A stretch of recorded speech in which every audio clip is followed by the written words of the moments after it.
오늘 우리에게 주시는 말씀은 사도행전 20장 17절에서 38절 말씀입니다.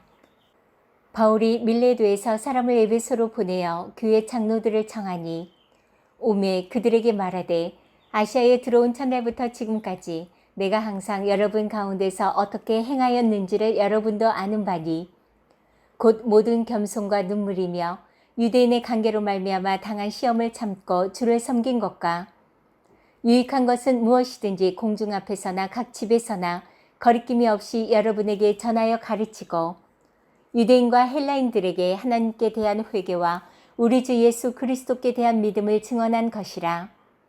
보라, 이제 나는 성령에 매여 예루살렘으로 가는데 거기서 무슨 일을 당할는지 알지 못하노라. 오직 성령이 각 성에서 내게 증언하여 결박과 환난이 나를 기다린다 하시나 내가 달려갈 길과 주 예수께 받은 사명 곧 하나님의 은혜의 복음을 증언하는 일을 마치려 하면은 나의 생명조차 조금도 귀한 것으로 여기지 아니하노라.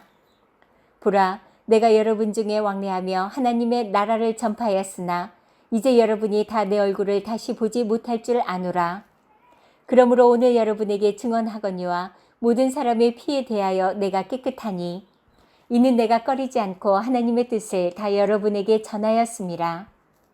여러분은 자기를 위하여 또는 온 양떼를 위하여 삼가라. 성령이 그들 가운데 여러분을 감독자로 삼고 하나님이 자기 피로 사신 교회를 보살피게 하셨느니라. 내가 떠나 후에 사나운 이리가 여러분에게 들어와서 그 양떼를 아끼지 아니하며 또한 여러분 중에서도 제자들을 끌어 자기를 따르게 하려고 어그러진 말을 하는 사람들이 일어날 줄을 내가 아노라. 그러므로 여러분이 일깨어 내가 3년이나 밤낮 쉬지 않고 눈물로 각 사람을 훈계하던 것을 기억하라. 지금 내가 여러분을 주와 및 그 은혜의 말씀에 부탁하노니 그 말씀이 여러분을 능히 든든히 세우사 거룩하게 하심을 입은 모든 자 가운데 기업이 있게 하시리라.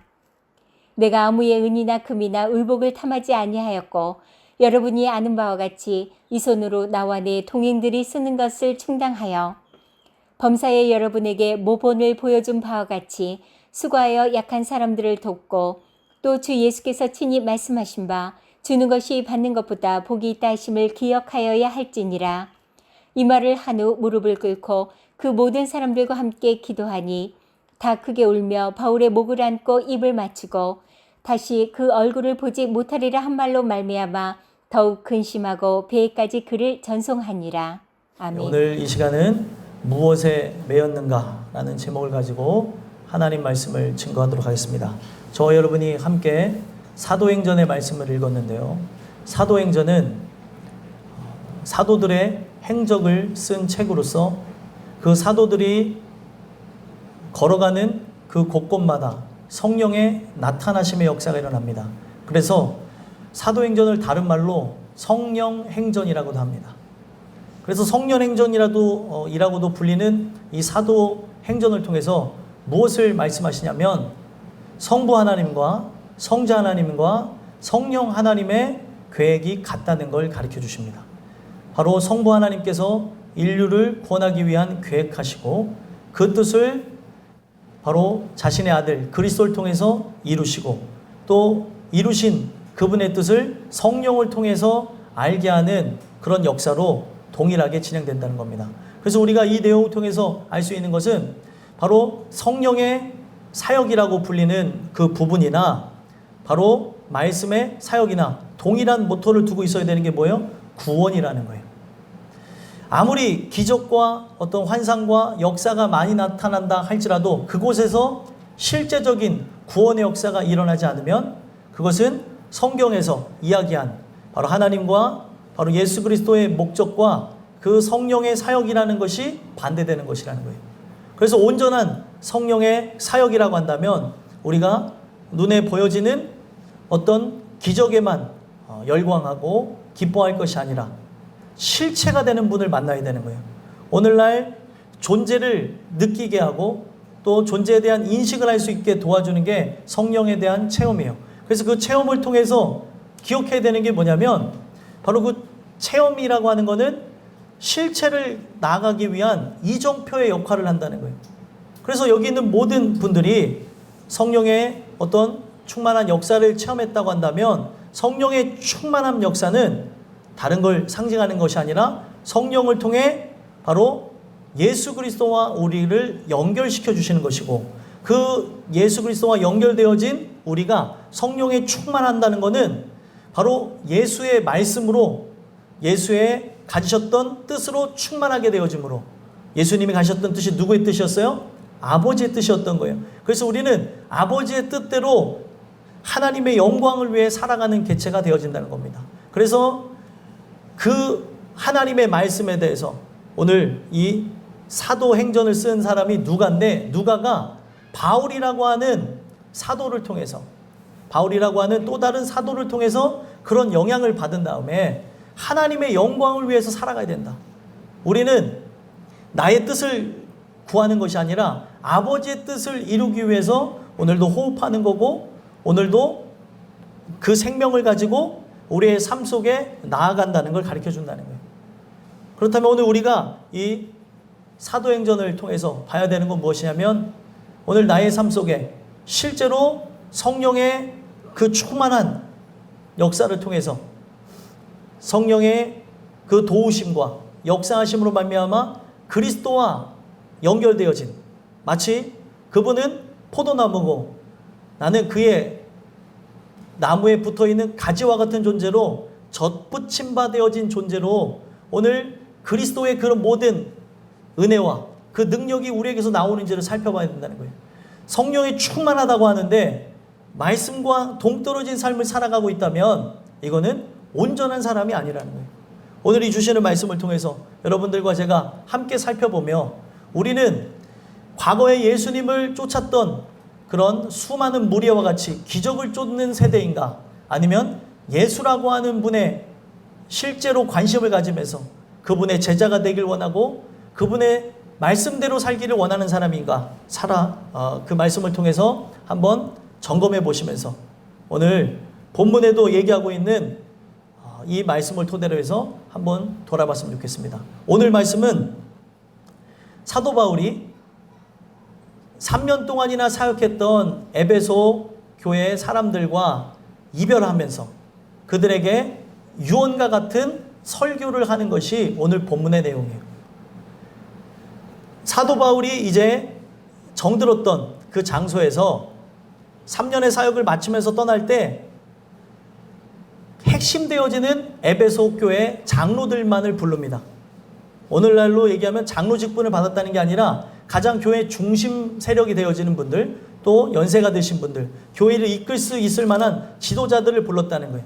왜냐하면 감당할 만한 믿음이 있어야지만 사도 바울이 떠난다는 것을 그들이 받아들일 수 있기 때문에 그 중심 세력이 되어지는 자들만 불러서 유언과 같은 메시지를 전달했다는 거예요. 그 유언과 같은 메시지를 전달하는 오늘 본문을 통해서 사도 바울은 강력하게 자신을 감싸고 자신과 함께하고 자신이 이끌려 나가는 대상이 누구인지를 설명하는데, 그게 바로 누구냐? 성령 하나님이었다는 거예요. 자기는 성령 하나님에 매였기 때문에 바로 그들과 헤어질 때 슬프겠습니까? 안 슬프겠습니까? 슬프죠. 진짜 복음으로 그들을 낳은 자녀와 같은 존재였기 때문에 그 교회 사람들을 보면서도 헤어진다고 할 때 내 몸이 떨어져가는 아픔을 겪었겠지만 성령에 매였기 때문에 성령에 이끌려 가는 사도 바울은 감정과 또 자기의 어떤 상황에 치우치지 아니하고 하나님의 말씀에 의해서 나갔다는 거예요. 오늘 우리가 이 본문을 통해서 살펴봐야 되는 것은 사람은 둘 중에 하나입니다. 성령에 매여서 사냐 아니면 악령에 매여서 사냐, 중간은 없어요.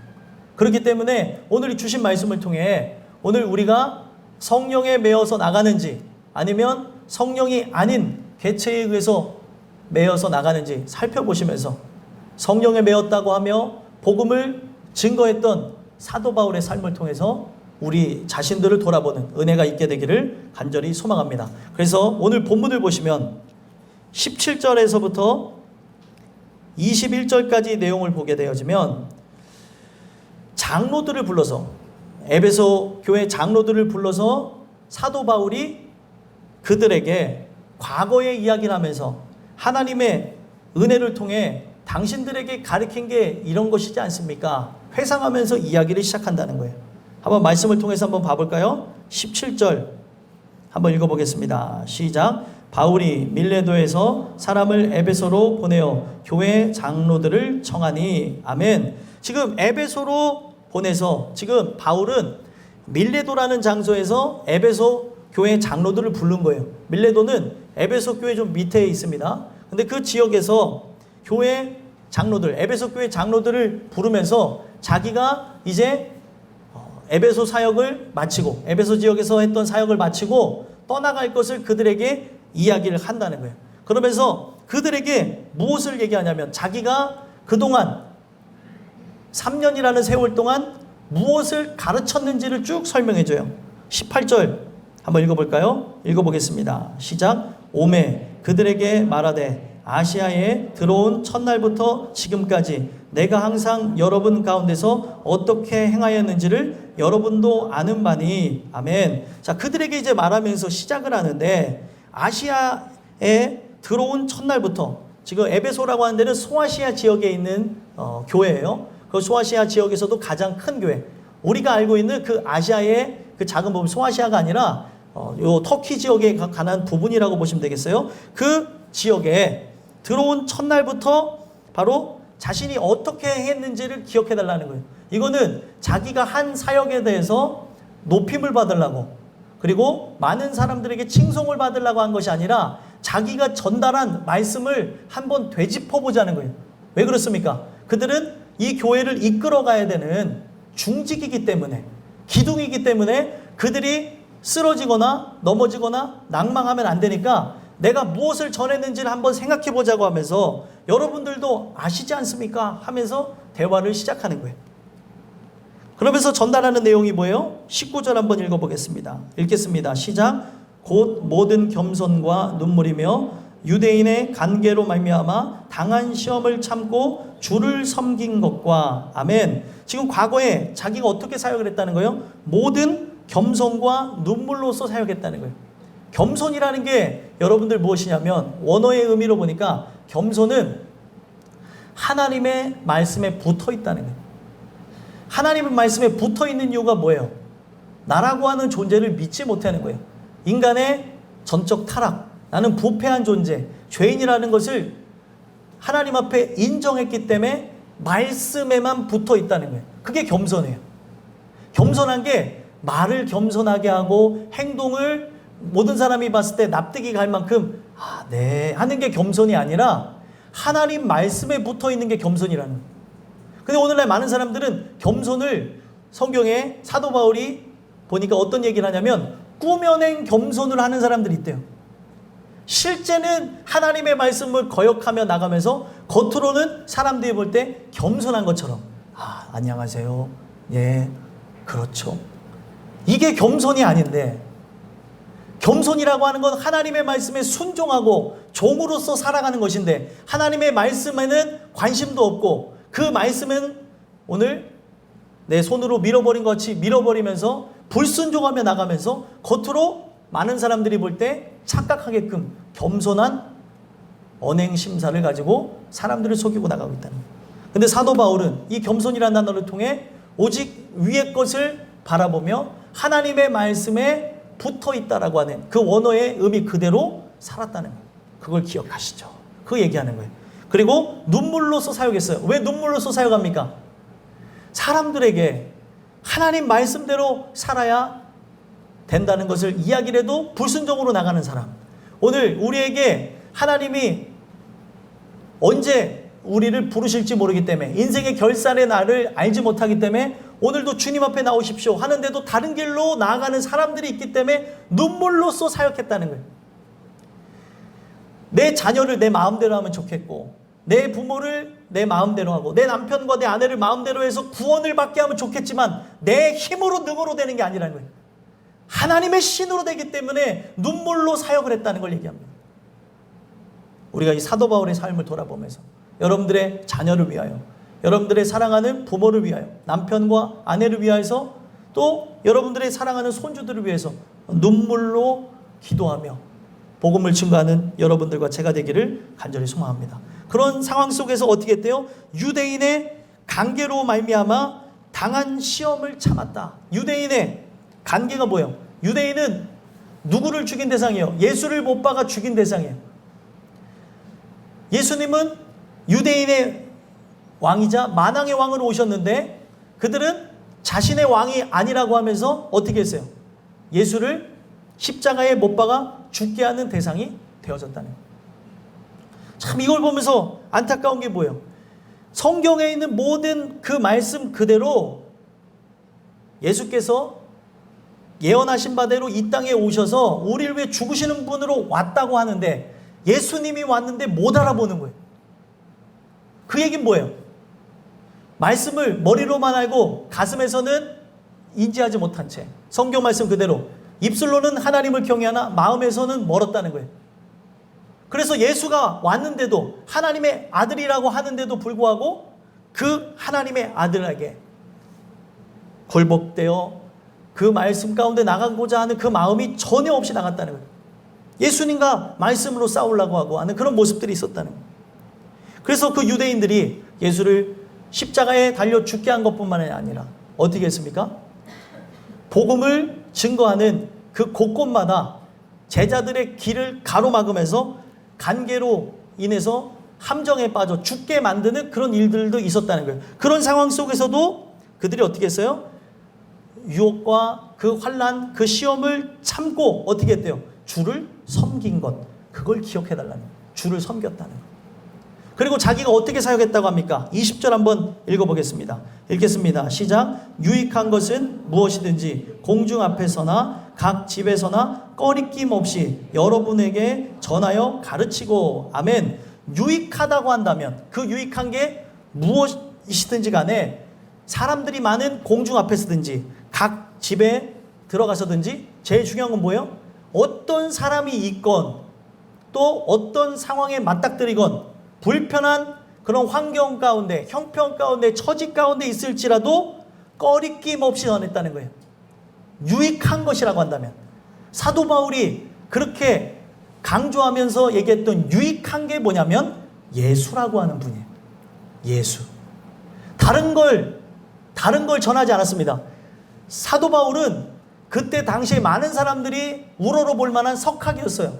굉장히 똑똑한 사람이었습니다. 그런데 그가 자기가 예수를 알기 전에 얻었던 모든 것을 뭘로 여긴다 그랬어요? 배설물로 여긴다고 하고 오직 그리스도만을 전하기를 원한다는 거예요. 그래서 다른 사람들은 명예를 꿈꾸고 돈을 꿈꾸고 그리고 권력을 꿈꾸고 또 대박을 꿈꾸고 잘 되는 것을 꿈꾸는데 그런 그들에게 그게 유익한 게 아니라 진짜 유익한 거는 예수입니다. 그걸 가르쳤다는 거예요. 오늘 우리가 이 말씀을 통해서 살펴봐야 되는 건 여러분들에게 진정한 유익이 뭐예요? 예수라고 하는 진정한 복 아닙니까? 그 예수님을 받아 누림으로 고통 가운데 있을지라도 질병 가운데 있을지라도 또 절망 가운데 있을지라도 예수를 내가 얻었기 때문에 유익하다는 게 어떤 의미에서 쓰여진 거냐면 유일한 것, 유일하게 유익한 대상이라는 거예요. 이 세상에 그 어떤 것도 여러분들에게 유익을 줄 수 없어요.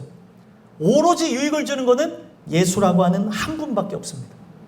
오늘 이 말씀을 통해서 여러분들과 제가 사도 바울이 전한 그 심정을 깨달아서 여러분들이 세상의 유익을 구하는 게 아니라 오직 이 하나님의 말씀을 통해서 예수라고 하는 분을 위하여서 여러분들이 그 어떤 것을 얻기에도 여러분들이 마다하지 아니하고 나의 생명을 바쳐서까지 나의 전부를 들여서까지 그 유익을 얻기에 부족함이 없는 은혜가 여러분들에게 있게 되길 간절히 소망합니다. 그래서 그것을 가르쳤다는 거예요. 그래서 이런 삶을 돌아보면서 딱 정리했을 때 21절에 뭐를 증거했냐? 그의 삶을 통해서 그런 겸손 눈물 그리고 섬기면서 고통 가운데 유일한 유익한 걸 통해 전달되어진 게 무엇인가 하고 봤더니 바로 21절에 보니까 회개와 믿음을 증거했다는 거예요. 한번 읽어보겠습니다. 21절 읽어보겠습니다. 시작. 유대인과 헬라인들에게 하나님께 대한 회개와 우리 주 예수 그리스도께 대한 믿음을 증언한 것이라. 아멘.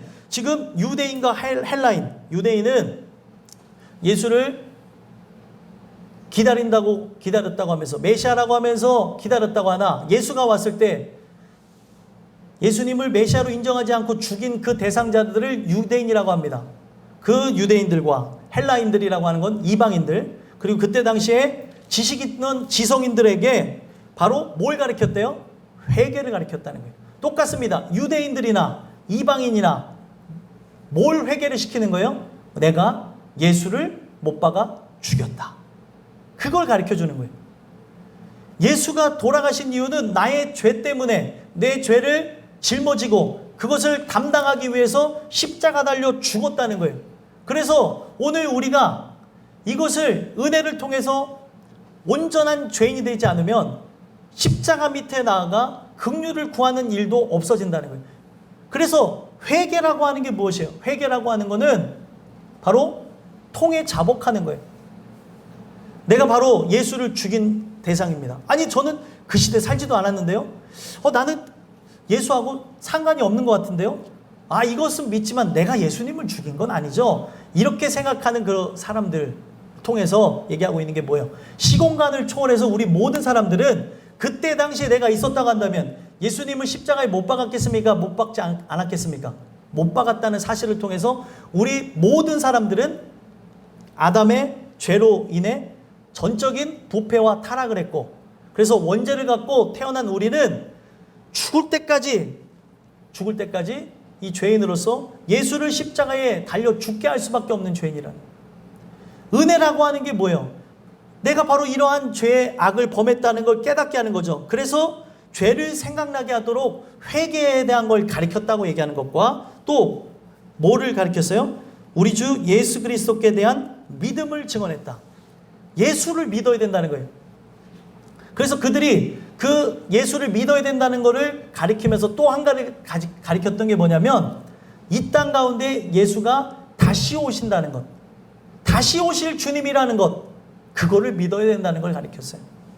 그래서 믿음이라고 하는 게 관념이 아니라 실제예요. 그래서 나로서는 가능성이 없고 예수가 유일한 해답이요 전부이기 때문에 전적으로 그를 의지한다, 그를 신뢰한다는 게 믿음이에요. 나에게서 선한 게 없어요. 나는 늘 넘어지고 쓰러지고 낭망할 수밖에 없는 죄인이기 때문에 누굴 의지한다는 거예요? 예수를 의지한다는 게 믿음이에요. 그래서 예수를 의지한다는 건 뭐예요? 오늘도 그가 주시는 힘과 능력을 따라 나가는 거예요. 나는 누구와 연결됐어요? 예수님과 연결되어졌고 성령의 인도하심을 따라 나가야 되는 존재. 그래서 항상 은혜를 구하는 것, 당신의 도와주셔야지만 삽니다라는 게 믿음이라는 거예요. 그냥 내가 믿습니다가 믿음이 아니라 나는 예수가 꼭 필요하고 예수가 주시는 생명의 말씀이 아니면 죽습니다 라고 고백하는 사람이 믿음이라는 거예요. 조금 연약해지고 조금 부족하면 이렇게 피하고 저렇게 피하고 요리 빠져나가고 조리 빠져나갈 것 같은 사람은 믿음 있는 사람이 아니에요. 오늘 이 말씀을 통해서 한번 살펴보시면서 사도 바울이 그것을 가르쳤다는 거예요. 다른 걸 가르친 게 아니라 회개와 믿음. 오늘 하나님께서 우리의 죄를 용서해 주시면서 주시는 게 뭐예요? 믿음을 선물로 주시는 거예요. 그 믿음을 선물로 주면은 그 삶이 완전히 바뀌어져서 어떻게 살아가요? 하나님의 영광을 위해서 살아가는 거예요. 믿음이라는 걸 선물로 받은 존재. 오직 전적으로 하나님의 그 말씀을 의지하며 살아가면서 누구처럼 살아갑니까? 오늘 말씀의 주인공인 사도 바울처럼 살아간다는 거예요.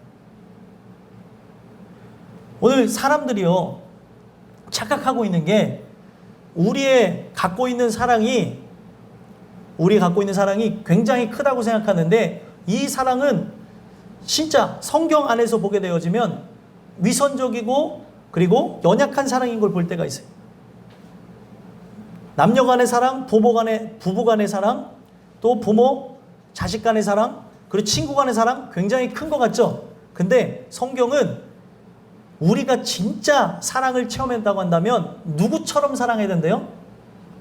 내 이웃을 자기 몸과 같이 사랑해야 돼요. 그러면 그 이야기를 하신 이유가 뭐예요? 가장 사랑하는 존재가 누구라는 거예요? 나라는 거예요, 나.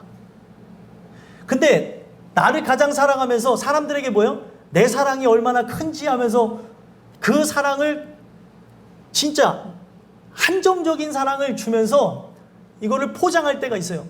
오늘 우리가 진짜 받아야 되는 사랑은 그 어떤 사랑도 아니라 하나님의 사랑을 받아야 되는 거예요. 그 사랑을 받아야 인생이 변화되어지고 회복되어지는 겁니다. 그래서 오늘 우리가 그 은혜와 사랑을 경험하게 되어졌다면 그때부터는 뭐예요? 하나님의 영광을 위해 살아가는 거예요. 그래서 여기에 말씀을 보게 되어지면 22절에서부터 24절까지 내용을 보게 되어지면 사도 바울은 진짜 자기가 죄인이라고 하는, 죄인 중에 괴수라고 하며 자기의 죄성을 회개하고 나간 그런 모습 가운데 믿음을 주신 이유로 전적으로 그리스도를 의지하며 나간 삶 속에서는 어떤 결과가 나오냐면 자기의 생명을 조금도 아까워하지 않게끔 나갔다는 거예요. 뭐를 위해서요? 하나님의 영광을 위해서. 그러면 오늘 우리가 진짜 은혜를 통해서 회개와 하나님이 회개케 하심과 그 믿음을 선물로 받은 사람이라면 나타나야 되는 게 뭐냐면 사도 바울과 같이 자기의 생명을 주님께 올려드리는 것, 주님께 드리는 것이 나타나야 진짜라고 얘기할 수 있는 거예요. 22절에서부터 24절 한번 읽어보겠습니다. 읽겠습니다. 시작. 보라, 이제 나는 성령에 매여 예루살렘으로 가는데 거기서 무슨 일을 당하는지 알지 못하노라. 오직 성령이 각성에서 내게 증언하여 결박과 환난이 나를 기다린다 하시나 내가 달려갈 길과 주 예수께 받은 사명 곧 하나님의 은혜의 복음을 증언하는 일을 마치려 하면은 나의 생명조차 조금도 귀한 것으로 여기지 아니하노라. 아멘. 자, 이 내용을 보니까 지금 이 내용은 유언을 남기는 거예요. 자기는 곧 있으면 자기의 생명을 아낌없이 드리는 것으로 죽는다라는 얘기를 하는 거예요. 근데 이것을 여러분들이 생각이 있다고 하시면은 스스로에게 질문을 던지면서 한번 보시면 돼요. 굉장히 중요한 내용인데 이 중요한 내용을 통해서 한번 보시면 22절에 보라, 이제 나는 성령에 매여서 예루살렘으로 가는데 거기서 무슨 일을 당할지 알지 못하노라. 성령에 매여서 예루살렘으로 가는데 무슨 일을 당할지 모른대요. 자, 여러분들 이 내용이 여러분들에게 스스로 이렇게 적용해 보면서 안 좋은 일이 여러분들에게 나타난다고 한다면 가겠습니까? 안 가겠습니까? 무슨 일이 일어나는데 좋은 일이 일어나면 참은 기대하면서 가겠어요. 그렇죠? 근데 무슨 일이 일어나는데 좋은 일이 아니라 안 좋은 일, 심지어 나의 생명을 버려야 되는 일이라면 여러분들 가겠습니까? 안 가겠습니까? 여러분들의 그 생각이, 여러분들의 의지와 또 여러분들의 갖고 있는 뜻이 살아있다고 한다면 절대 갈 일이 없어요. 그래서 사도 바울이 이렇게 가는 거에 대해서 딱 한 가지만을 얘기합니다. 뭘 얘기해요? 22절에 나는 성령에 매여서 간다는 거예요. 성령에 매여. 자, 이걸 통해서 한번 돌아봐야 됩니다. 여러분들은 뭐에 매였는지. 성령에 매였다고 한다는 것은 내 감정과 그리고 나의 상황, 환경, 형편, 처지를 초월하는 거예요. 그래서 성령에 매였다라고 하는 것은 매인다는 단어를 봤더니 바로 원어의 의미를 보니까 어떠한 개체와 묶어놨다는 거예요. 그래서 그 묶어가지고 그 한 대상으로부터 영향을 받고 그의 소유가 되어졌다는 거예요. 로마에 보면은 로마에 하나의 잔인한 사형 방법 중에 하나가 뭐냐면 합시형이라는 게 있어요. 합시형. 합시형이 뭐냐면 죽은 시체와 함께 묶어놔서 산 사람이 죽어버리는 그런 사형 제도가 있습니다. 그래서 가장 고통스럽게 죽어요. 어떻게 죽을 것 같아요? 시체가 썩어 들어가면서 살아있는 사람이 함께 썩어서 죽는 거예요. 그러니 그거만큼 고통스러운 게 어디 있겠냐는 거예요. 나의 몸이 부패하면서 나의 의식이 살아있는데 썩어 들어가는 고통과 또 그런 괴로움 속에 서서히 죽어가니 얼마나 큰 괴로움이 있냐는 거예요. 근데 사도 바울이 어떤 얘기를 하냐면 자기가 바로 사망의 몸에 묶여있는 존재, 합시형에 들어간 존재와 같다는 거예요. 사망의 몸이 나를 죽이려고 하는데 이걸 건져낼 수 있는 분이 누구예요? 성령 하나님밖에 없다는 거예요. 그 성령 하나님의 역사하심을 통해 누구와 연결되어져야 돼요? 예수 그리스도와 연합되어지는 것 외에는 살 길이 없다는 거예요. 바로 내가 은혜를 통해서 나가는 게 아니라면 이 육체는 바로 나를 사망으로 나가게 만들어졌다는 거예요. 그래서 죄의 삭은 뭐라고 되어졌습니까? 사망이니라. 이 죄의 삭은 여러분들 사망이라고 하는데 육체가 뭘 자꾸 만들어내요? 삭을 받도록 죄를 짓게끔 만들어버리고 있다는 거예요. 그래서 사망으로 나가게 되어져 있기 때문에 은혜를 받게 되어지면 내가 바로 그런 존재라는 걸 깨닫게 되어지는 거예요. 그래서 이제 이 육체의 소욕을 따라 나가는 게 아니라 뭘 따라서 나가요? 성령의 이끌림 받아져서 살기를 소망한다는 거예요. 그래서 그렇게 기도하며 간구하는 여러분들이 되어진다면 누구처럼 되어져요? 바로 사도 바울과 같이 성령의 메인바되어지는 날이 온다는 거예요. 그래서 성령의 메인바되어진다는 건 뭐예요?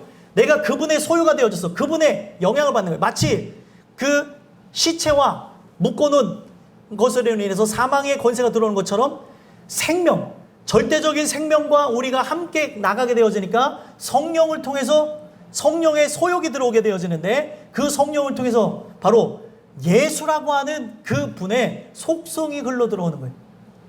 그래서 그분이 갖고 있었던 지, 정, 의가 들어오는 거예요. 내 생각이 들어오는 게 아니라는 거예요. 여러분들 이거 듣고 나서 이게 뭔 소린가? 여기서 이 파트에서 조아라 버리면 무슨 소리 하는지를 몰라요. 그래서 이걸 쭉 함께 이어져 가면서 내가 무엇에 매여졌는가? 내가 왜 계속 은혜로 산다고 하면서 죄악길로 나가는가? 딱 하나예요. 성령에 매여져 있는 게 아니라 다른 게 매여져 있는 거예요. 다른 게 나의 주인 되어져서 바로 나를 이끌고 가기 때문에 이리저리로 돌아가는 거예요. 오늘 여러분들과 저는 이 말씀을 통해서 하나님 주시는 은혜의 그 항해를 해야 될 것이고 그 말씀에 정착하는 은혜가 있어야 되는 겁니다. 그래서 매인다고 했을 때 그 성령의 소욕이 들어온다고 했죠. 바로 예수 그리스도의 속성이 들어와서 예수님이 가지셨던 하나님을 아는 것, 지라고 할 때 하나님을 아는 것과 그리고 바로 예수의 마음이 들어오는 것 그리고 예수님이 가지셨던 뜻이 들어오는 거예요. 지정이라는 게 그거예요. 지정의. 그래서 예수님은 무엇으로 가득 차 있어요? 하나님을 아는 지식으로 가득 차 있어요. 그러면 이 성령의 역사하심을 통해 여러분들에게 나오는 거룩한 소욕을 뭐예요? 예수를 더 알기를 원하는 거예요. 그래서 예수를 더 알기를 원하면 말씀이신 그분을 알기 위해서 말씀을 보고 말씀을 듣는 것이지 기도를 여러분들이 1000시간 한다고 해서 예수를 아는 게 아닙니다. 착각하는 분들이 있어요. 기도를 많이 하면 예수를 알겠지. 전혀 모릅니다. 그래서 말씀과 기도가 함께 가지 않으면 그 사람은 무당과 같은 신앙인이 되는 거예요. 그래서 말씀을 통해서 예수를 알기를 소망해야 되는 거예요. 성령의 소욕이 들어오면 성령의 충만함을 얻었다면 예수를 알고자 하는 그 마음, 하나님을 아는 지식의 충만함이 여러분들에게 나타나야 그 사람이 충만하다고 얘기할 수 있다는 거예요. 그리고 정, 예수님의 마음이 어땠어요? 예수님의 마음 빌립보서 2장에 보니까 바로 하나님과 동등된 것을 취할 것으로 여기지 아니하시고 어떤 형체로 오셨대요? 종의. 그 종의 형상으로 와서 종보다 더 낮아졌다는 거예요. 결과적으로는. 종보다 더 낮아졌다는 건 뭐예요? 우리보다 더 낮아져서 우리를 위해 생명 버리는 존재가 되었다는 거예요. 그러면 예수님의 마음이 들어왔다는 거는 딱 하나예요. 예수님이 그렇게 되어진 이유는 바로 우리를 구원하기 위해서 아버지 마음이 들어왔기 때문에 그렇다고 하는 거죠. 그러면 우리가 예수님의 마음을 성령을 통해서 받았다고 한다면 어떤 현상이 일어나야 돼요? 바로 하나님의 마음이 들어와 영혼을 불쌍히 여기고 그들을 안타까워하는 마음들이 있어야 되는 걸 얘기하는 거예요. 그래서 어떤 나의 사사로운 감정을 따라서 나가는 것이 아니라 죽고자 하는 그 마음을 갖고 나가는 거예요. 내가 죽어야 누가 사는 거예요? 내가 죽어야 예수가 사는 것이고 또 내가 죽어야 많은 이들이 살게 되어지는 일들이 일어나는 거예요. 예수가 자신을 죽임으로 우리를 살렸던 것처럼 예수가 내 안에 들어오셨다면 성령을 통해 연결되어졌다면 그 마음이 일어나야 성령 충만함을 받았다고 하는 거예요. 근데 오늘 우리가 교회를 다닌다고 하는데 이 마음이 없다면 주님을 위해 죽고자 하는 마음, 헌신하고자 하는 마음이 없다면 가짜라는 거예요. 직분이 뭐가 중요해요? 목사면 뭐가 중요합니까? 또 집사, 권사, 장로면 뭐가 중요해요? 주를 위해 죽을 마음이 요만큼도 없는데, 이 땅에 썩어질 것을 위해서 살아가고자 하는 마음만 충만한데, 이게 무슨 예수의 것으로 충만했다고 할 수 있냐는 거예요. 그래서 여러분들 오늘 이 말씀을 통해서 사도 바울에게 역사하신 그 하나님이 오늘 나에게 역사하셔서 성령의 메인이 매여서 나타나는 그 일들이 일어나길 소망해야 된다는 거예요. 하나님, 나에게 성령으로 매이는 일들이 일어나길 소망합니다. 기도하며 나가셔야 되는 거예요. 그리고 뭐예요? 성령을 통해서 들어오게 되는 의는 뭐예요? 딱 하나입니다. 예수님이 가셨던 뜻은 누구의 뜻이라 그랬어요? 요한복음에 보니까 아버지의 뜻을 이루려 함이라. 아버지의 뜻은 뭐예요? 우리로 하여금 구원을 얻는 거예요. 그리고 성경에 사도 바울이 이 뜻을 한 번 더 풀어서 뭐라고 했습니까? 하나님의 뜻은 이것이니 곧 너희의 거룩함이라. 오늘 우리는 거룩함을 입는 것 외에는 살 길이 없는 거예요. 거룩함을 입는 건 딱 한 가지 방법밖에 없습니다. 말씀과 기도로 거룩해집니다. 기도하는 것으로 거룩해지는 것이 아니라 말씀이 기반이 되어져야 거룩해진다고 얘기합니다. 근데 어떤 사람은 말씀만 한다고 하는 사람이 있고, 어떤 사람은 기도만 하는 사람. 다 틀렸어요. 말씀과 기도로 거룩해져. 오늘 이 말씀을 통해서 살펴봐야 되는 건 바로 사도 바울이라는 자체가 성령에 매여서 그의 바로 종이 된 것과 같이 이끌려서 예루살렘으로 가는데, 거기서 무슨 일을 당할지 알지 못하면서 나가는데 성령이 무슨 얘기를 하는지 들려주십니다. 23절 읽어보겠습니다. 시작. 오직 성령이 각성에서 내게 증언하여 결박과 환난이 나를 기다린다 하시나. 아멘. 이 내용을 보니까 어떻게 해요? 성령이 각성해서 내게 증언하는데, 말씀하세요. 어떤 걸 가르쳐 주셨어요? 결국 그에게 결박과 환난이 기다린다. 그리고 결박과 환난 끝에는 어떤 일이 일어난다는 걸 가르쳐줘요? 자기의 생명을 버려야 될 것을 가르쳐줬다는 거예요. 그래서 지금 사도 바울은 에베소에서의 사역을 마치고 어디로 가겠다는 거예요? 에베소에서 사역을 마치고 예루살렘에 가서 복음을 증거하다가 죽겠다고 하는 걸 얘기합니다. 로마를 향해 가서, 예루살렘과 그 로마를 향해서 가서 복음을 증거하러 가서 죽겠다. 예루살렘의 그 동료들을 만나고 로마를 향해 가서 복음을 증거하다 죽겠다고 하면서 그렇게 나가는 그 메시지를 증거해줬다는 거예요. 그러면서 24절 보니까 딱 한 가지를 얘기합니다. 뭘 얘기해요? 달려갈 길, 예수께 받은 사명, 곧 하나님의 은혜의 복음을 증언한 일을 마치려 함이라. 그 복음을 마치려고 한다. 그 얘기를 해요. 오늘 이 내용을 통해서 살펴봐야 되는 게 뭐냐면, 길, 우리의 걸어가는 인생길, 그리고 그 사명을 이제 마치러 가는데, 자기가 복음을 증언하면서 나갔던 이 사명이라고 하는 단어를 보니까 종으로서 직무를 받았다는 거예요. 그래서 사도 바울은 자기가 없어요. 자기를 부인하고 오직 예수를 위한 삶을 살았다는 거예요. 그럼 오늘 우리가 직장에 나가도 되고요, 가사 일을 하셔도 되고요, 어떤 일을 하든지 간에 목적이 똑같아야 돼요. 뭐예요? 바로 주의 복음을 증거하는 것. 오늘 내가 종으로서의 직무를 살아간다는 거예요. 먹든지 마시든지 무엇을 하든지. 근데 오늘 살아가는 목적이 어디에 맞춰졌냐는 거예요. 어떤 사람은 돈, 어떤 사람은 명예와 권력, 권세, 아니 예수를 믿는다고 하는데 어떤 사람은 성공해야 되는데, 대박 나야 되는데, 성경에 어디 그걸 위해서 나갔냐는 거예요. 사도 바울은 자기의 생명을 버리면서 진짜 가난하면서도, 성경에 보니까 부에도 처해보고 또 그 고난 상태에도 처해지면서도 자기가 예수 그리스도께 받은 바 일체의 비결을 깨달았느냐 하면서 복음 증거하는 거에 미쳐서 살았다는 거예요. 그러면은 오늘 예수께 받은 그 사명, 오늘 성령을 통해서 똑같은 역사가 일어난다면 오늘 여러분들이 직업을 가진 이유, 오늘 열심히 살아가는 이유가 딱 하나예요. 주의 복음을 위해 살아가는 거라는 거예요. 그래서 그 생명조차 어떻게 합니까? 조금도 귀한 것을 여기지 아니하나. 이제 내가 죽으러 간다는 거예요. 그걸 성령께서 가르쳐줬다는 거예요. 여기에 연민이 없겠습니까? 아픔이 없겠습니까? 괴로움이 없겠습니까? 그럼에도 불구하고 그렇게 가는 이유가 뭐예요? 성령의 이끌림바 되어져서 나는 없는 거예요. 갈라디아서 2장 20절에 뭐라고 합니까? 내가 그리스도와 함께 십자가에 못 박아 죽었다는 거예요. 나의 육은 죽었고 이제는 하나님의 아들을 믿는 믿음만 갖고 살아간다는 거예요. 그 아들을 믿기 때문에 죽어도 살겠다고 하는 부활신앙이 있었기 때문에 자기의 생명을 버려 많은 사람을 구원한다고 한다면 그렇게 하겠습니다 라고 하는 입장을 갖고 나갔다는 거예요. 오늘 신앙인들이 가져야 되는 모습입니다.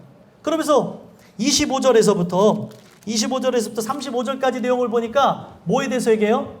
자기가 이제 죽는다는 얘기를 했죠. 그러면서 마지막 그들에게 인사를 하면서 당부하는 이야기가 나옵니다. 25절 한번 읽어볼까요? 읽어보겠습니다. 시작. 보라, 내가 여러분 중에 왕래하며 하나님의 나라를 전파하였으나 이제는 여러분이 다 내 얼굴을 다시 보지 못할 줄 아노라. 아멘. 그들에게 뭘 얘기했어요? 다시 내 얼굴을 보지 못한다는 거예요. 그러면서 내 얼굴을 다시 볼 방법에 대해서 얘기합니다. 그 얘기는 안 하지만 이 내용의 그 의미를 파악해 보니까 이제는 이 땅 가운데서 육신의 얼굴로는 우리가 다시 볼 수 없지만 영적으로 다시 보려고 한다면 어떻게 된다는 거예요? 내가 당신들에게 가르쳤던 그 말씀 가운데 깨어 있어야 되는 걸 가르쳐 줍니다. 여러분들 얼마나 충격적이겠어요? 나와 함께 하던 사람, 나와 영원히 함께 할 줄 알았는데 이제 죽으러 간다는 거예요.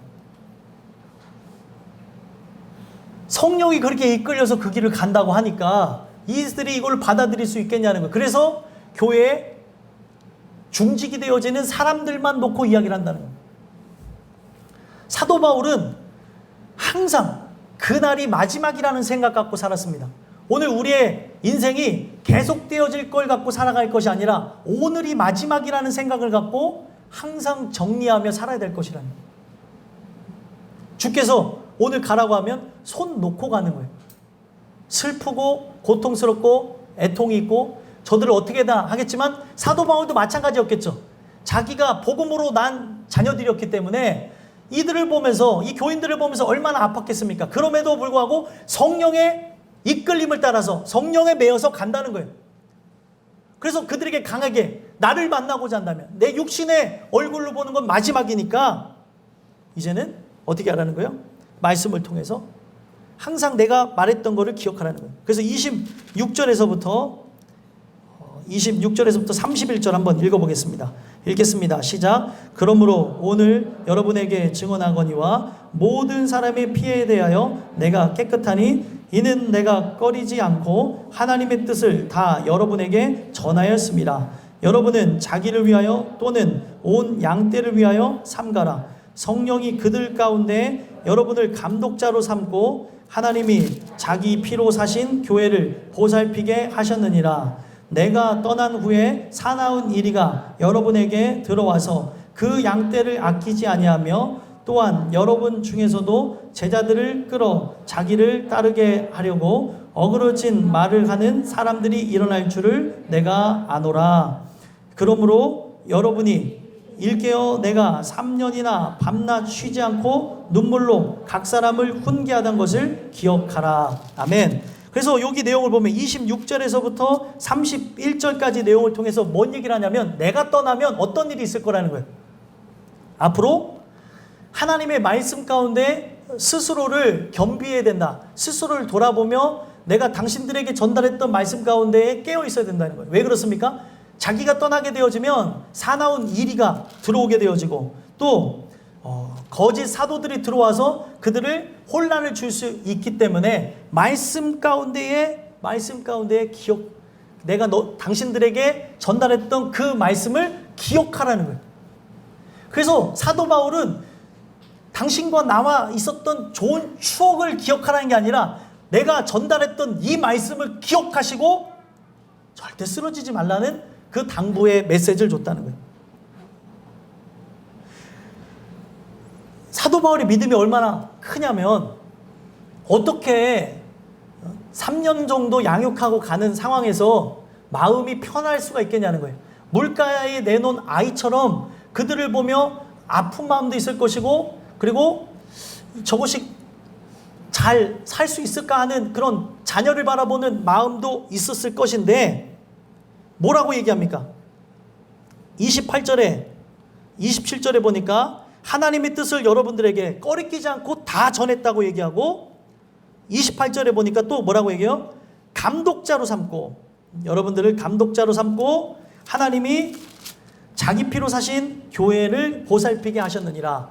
자, 이 내용을 보니까 지금 이 연약했던 그들을 어떻게 한대요? 이제는 감독자로, 이 교회를 이끌 만한 지도자로 세우면서 하나님이 자기 피로 사신 교회를 보살필 거다. 그러니까 하나님이 이끌고 나갈 거니까 두려워하지 말라는 거예요. 오늘 우리가 이 말씀을 통해서 사도 바울이 그들에게 전달했던 이 말씀을 통해서 우리가 사랑하는 이들에게 어떤 내용을 전달하는지를 살펴봤으면 좋겠어요. 우리의 삶을 돌아다 볼 때 딱 우리의 삶을 정의해서 남아야 되는 말이 있다고 한다면 딱 두 단어가 남아야 돼요. 회개와 믿음. 나의 어머니는, 나의 아버지는, 내 사랑하는 아내는, 남편은 항상 회개를 강조하셨어. 항상 예수를 믿는 믿음에 대해서 강조하셨어. 이걸 남아야 되는데 과거를 회상해보면 다른 얘기만 남더라는 거예요. 여러분들이 살아가면서 그 추억을 그들에게 기억시키려고 하지 마시고, 내가 오늘 인생이 마지막이라고 한다면 복음을 기억날 수 있도록 오늘 우리의 살아간 삶 속에 복음을 증거하는 은혜가 있었으면 좋겠습니다. 책임은 누가 주시는 거예요? 하나님이 주시는 거예요. 그걸 믿어야 되는 거예요. 근데 그걸 믿기 어렵죠. 어려우니까 눈물도 나고 고통스럽기 때문에 그런 감정이 복받쳐 올라올 때는 하나님께 기도하는 거고, 지금 성령에 지금 매여서 가기 때문에 갈 길을 가야 되는 거예요. 어딜 향해요? 죽으러 가야 되는 거예요. 하나님이 저들을 책임질 걸 믿고 나가야 된다는 거죠. 그래서 29절에서부터 30절 내용을 보면 자기가 떠난 다음에, 자, 이들이 감독자가 되어졌어요. 이 장로들이 감독자가 되어지고 그 피값으로 사신 그 교회를 보살핀다고 했지만 두려움이 있을 수 있죠. 그런 상황 가운데 29절 30절을 보니까 바로 사나운 이리가 그들에게 들어온다는 거예요. 이상한 사람들이 들어와서 교회를 어지럽히고 또 그들을 혼란을 주는 일들이 있을 거라는 거죠. 그리고 그 사람들 중에서도 제자들을 끌어 자기를 따르게 하고, 예수 그리스도를 따르게 해야 되는데 자기를 따르게 하는 사람들이 있다는 거예요. 오늘날 많은 사람들이 예수님을 따라야 되는데 목사를 따르고 또 교회 프로그램을 따라가고 또 썩어질 거를 따라가고 있다면 똑같은 거예요. 그런 일이 있을 때 뭘 기억하라고 얘기해요? 31절에 보니까 내가 바로 여러분이 읽게요. 내가 3년이나 밤낮 쉬지 않고 눈물로 뭘 했던 걸 기억하래요? 각 사람을 훈계했던 걸 기억해라. 훈계가 뭐예요? 하나님의 말씀을 그들에게 증거했던 것, 그것을 기억하라는 거예요. 온전히 살지 않아서 온전히 살아가기를 소망하면서 회개의 말씀을 줬던 것, 하나님의 은혜로 나아갈 수 있도록 그렇게 했던 그런 것을 기억하라는 거예요. 이것을 기억하지 않으면 오늘날 다른 존재들이 들어와서 교회를 무너뜨릴 것이고 교회는 결국에 사라질 그런 위험성이 있다는 걸 가르쳐줘요. 그래서 그들에게 얘기하는 게 뭐예요? 오직 내가 전달했던 그 말씀만 기억하고 그 전달했던 그 말씀을 상고하면서 뭘 얘기해요? 다시 만난 날을 기억하자는 거예요. 다시 만난 날. 32절 보겠습니다. 읽겠습니다. 시작. 지금 내가 여러분을 주와 및 그 은혜의 말씀에 부탁하노니 그 말씀이 여러분을 능히 든든히 세우사 거룩하게 하심을 입은 모든 자 가운데 기업이 있게 하시리라. 아멘. 이 내용을 보니까 주와 및 그 은혜의 말씀을 부탁한대요. 오직 그 말씀만을 그들에게 증거되기를 부탁하면서 이 말씀이 어떻게 하래요? 능히 든든히 세움을 얻고, 말씀에 의해서 든든히 세워짐으로 거룩하심을 입으라는 거예요. 다른 것을 바라보고 또 다시 이 교회 안에 들어와 어지럽히는 그 대상자들에게 쓰러지고 또 유혹에 빠지는 것이 아니라 당신들에게 전달했던 이 복음을 온전하게 들음으로 나중에 어떻게 해야 되는 거예요? 모든 자 가운데 기업에 있게 하시리라는 말씀과 같이 여러분들이 이 말씀을 통해 거룩함을 입음으로 나중에 기업을 선물로 받잖아요. 무슨 기업이요? 바로 구원이라는 것, 천국이라는 것을 선물로 받아서 함께 만나자는 거예요. 중요한 거죠. 육신의 얼굴을 보고 끝나는 게 아니라 이 말씀대로 철저하게 이것만 생각하는 거예요. 헤어진 다음에도 육신적인 사도 바울을 의지하게 하는 것이 아니라 사도 바울이 전달했던 그 말씀에 그들이 서게 하는 것을 통해 그 말씀으로 말미암아 마지막 날에 천국에서 얼굴 볼 수 있게 되기를 소망했다는 거예요. 오늘 여러분들과 제가 항상 그랬으면 좋겠어요. 천국에서 얼굴 보기를 여러분들의 자녀가 그러길 원한다면, 여러분들의 부모가 그렇게 되길 원한다면, 손주가 또 할아버지 할머니가 그렇게 되길 원한다면 그들에게 다른 걸 증거할 게 아니라 추억을 남길 게 아니라 뭘 남겨야 돼요? 그리스도의 말씀. 그래서 그들에게 회개와 믿음을 증거하시라는 거예요. 그래서 그들이 그것을 통해 거룩함을 얻으면 그들이 얻은 기업을 통해 그들이 얻은 구원을 통해 여러분들의 얼굴을 보게 될 때가 오게 될 것이라는 거예요. 이게 중요한 거예요. 사도 바울은 그들을 너무나 사랑하기 때문에 육신적으로 다시 만나자고 하는 걸 기약하기보다는 이제 육신적인 기약은 없기 때문에 영적으로 천국에서 만납시다. 그러고 갔다는 거예요. 여러분들과 제가 오늘 인생의 삶을 마치고 간다면 딱 한마디만 하고 죽었으면 좋겠어요. 천국에서 만납시다. 천국에서 만납시다. 그러면서 아름다운 게 뭐예요? 제가 전달했던 모든 말씀들 기억하시죠? 회개와 믿음. 항상 그 복음을 통해서 증거했던 이것을 기억하시고 거룩하심을 입은 다음에 제 얼굴을 천국에서 봅시다. 얼마나 아름다워요. 뭐 여러분들 중요한 거 땅은 어디 있고 뭐는 어디 있고는 미리 써놓으시고 왜 죽때 돌아가시려고 하는데 왜 그런 얘기 하냐고. 그런 얘기 중요한 게 아니고 가장 중요한 걸 얘기하고 가시자는 거예요. 네? 항상 준비하자고. 항상 유언. 그래서 33에서부터 35절을 보게 되어지면 항상 주는 거에 관심을 가지라고 합니다. 주는 것. 33절 35절 읽어보겠습니다. 시작. 내가 아무의 은이나 금이나 의복을 탐하지 아니하였고 여러분이 아는 바와 같이 이 손으로 나와 내 동행들이 쓰는 것을 충당하여 범사에 여러분에게 모본을 보여준 바와 같이 수고하여 약한 사람들을 돕고 또 주 예수께서 친히 말씀하신 바 주는 것이 받는 것보다 복이 있다 하심을 기억하여야 할지니라. 아멘. 자, 자기가 어떻게 살았대요? 금이나 은을 탐하지 않는 삶을 살았대요.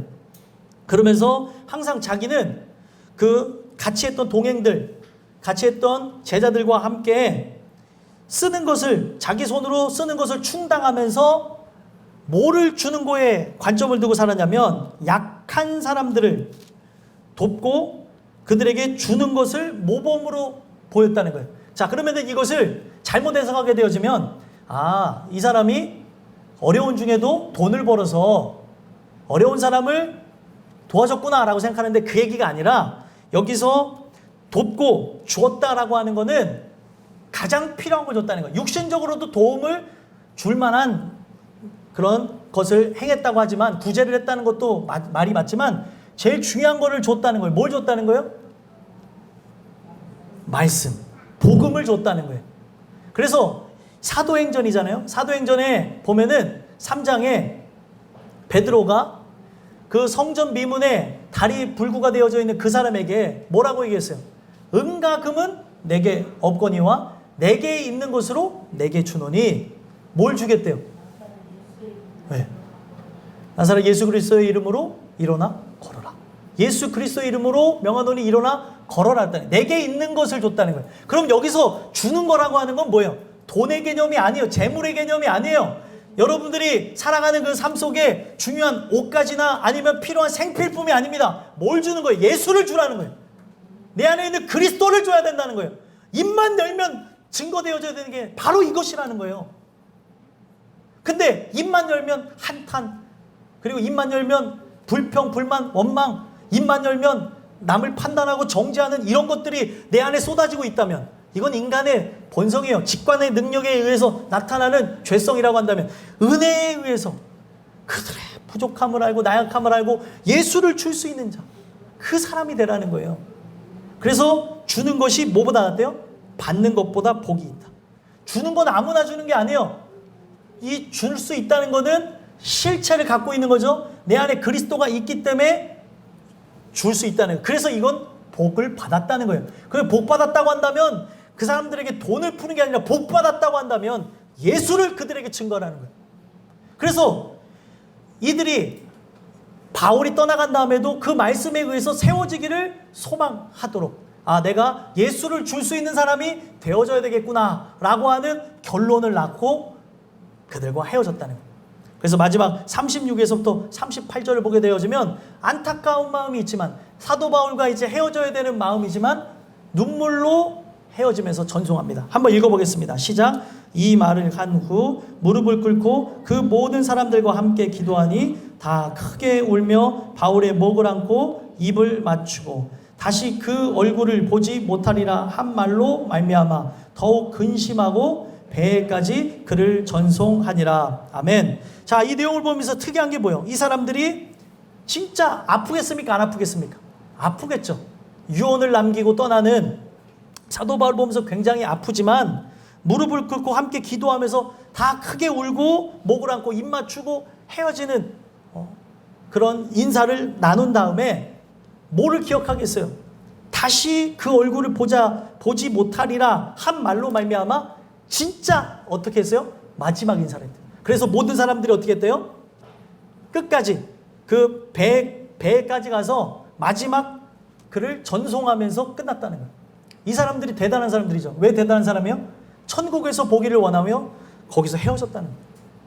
오늘 우리가 살아가면서 여기에 사도 바울의 입장에 놓여져야 될 사람이 있기도 하고, 또 우리가 사도 바울과 같은 사람들을 헤어져야 되는 입장에 놓여질 수도 있어요. 그랬을 때 어떻게 해야 될까요? 바로 이들과 같이 진짜 하나님의 말씀을 믿으며 그들이 갈 수 있는 길을 열어줬으면 좋겠어요. 오늘 이 주신 말씀을 통해서 여러분들과 제가 나는 무엇에 매였는지 살펴봤으면 좋겠어요. 무엇에 매여서 나아가는가. 오늘 우리는 성령에 매여서 항상 죽기를, 하나님 앞에 내 생명 드리기를 소망하며 여러분들의 삶을 불태워서 주님을 섬기고 등불을 밝히고 영광을 돌리며 나가는 여러분들과 제가 됐으면 좋겠습니다. 이 말씀이 여러분들한테 새겨져서 늘 삶 가운데 성령의 매임으로 하나님의 영광을 돌리는 저와 여러분들이 되기를 간절히 소망합니다. 기도하겠습니다.